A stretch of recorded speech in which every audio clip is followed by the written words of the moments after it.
Hello everybody. Greetings everyone and greetings all Dharma friends. Meet Samala, Chucho Samala, Tachi Deli Shugyo. So today I'm beginning a series of videos that I've been planning for a while about my experiences as someone who tries to practice Buddhism, someone who tries to be a Buddhist practitioner, and also, somebody who's been a monk for the past 20 years with attention deficit disorder.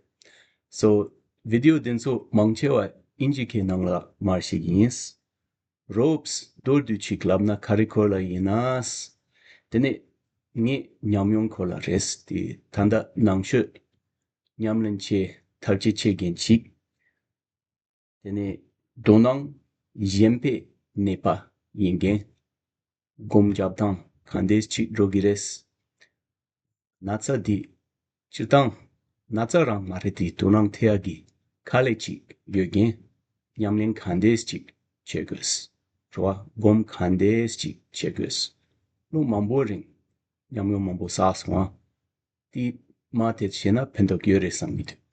So I thought that as somebody with attention deficit disorder, so I should be clear, the kind that I've been diagnosed with is known as ADD inattentive type.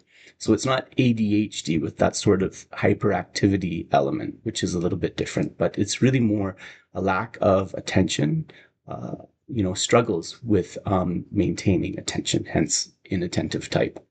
And as I was thinking about whether I should share my experiences or not, I really struggled with the decision because, of course, I mean, I've had a lot of positive experiences in Buddhism. Certainly, I wouldn't be here 20 years after becoming a novice monk. I wouldn't still be here if, I didn't feel that there was some sort of benefit to myself and that I was also able to help others.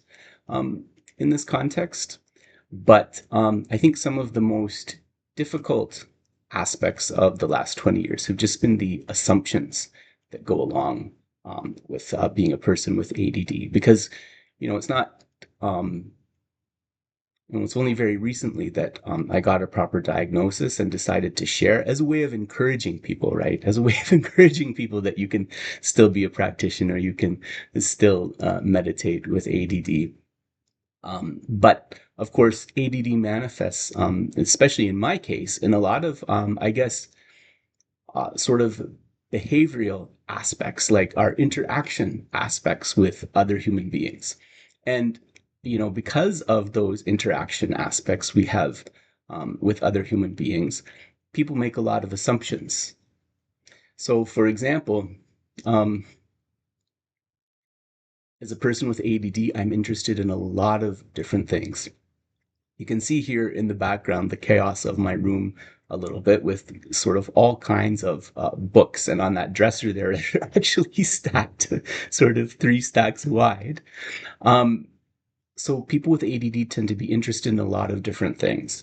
I think in Buddhist communities, those very varied interests, they come, especially if you're a monk, right? They come off as, not being serious, not being focused enough, rather than just having a curious mind.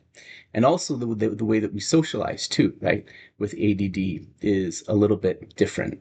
So I think it's not the kind of way of socializing that people necessarily expect that a monk should have. You're supposed to be very perhaps calm and reserved. And I think it's even harder for Western Sangha because in our cultures, a lot of the assumptions that people have about how you're supposed to behave, about how you're supposed to act, these are very much influenced by, in this part of the world, the Protestant culture, but I think more generally, like sort of, I guess we could say maybe these days as our society secularized, the remnants of Christian culture, what a religious person is supposed to be like.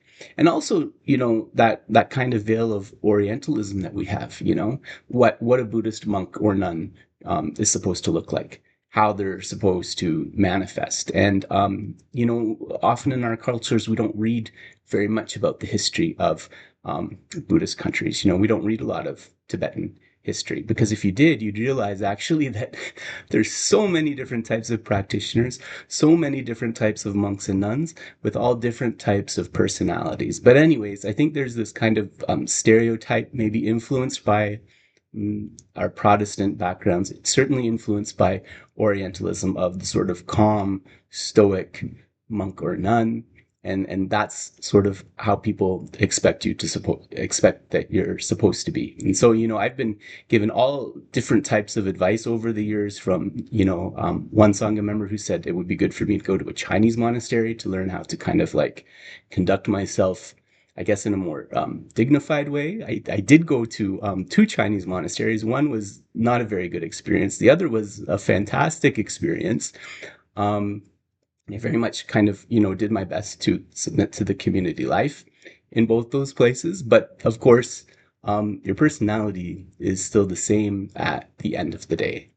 And so I also hope that by making these videos, maybe we can start to destigmatize people with ADD, understand that people with ADD, they can be monks and nuns.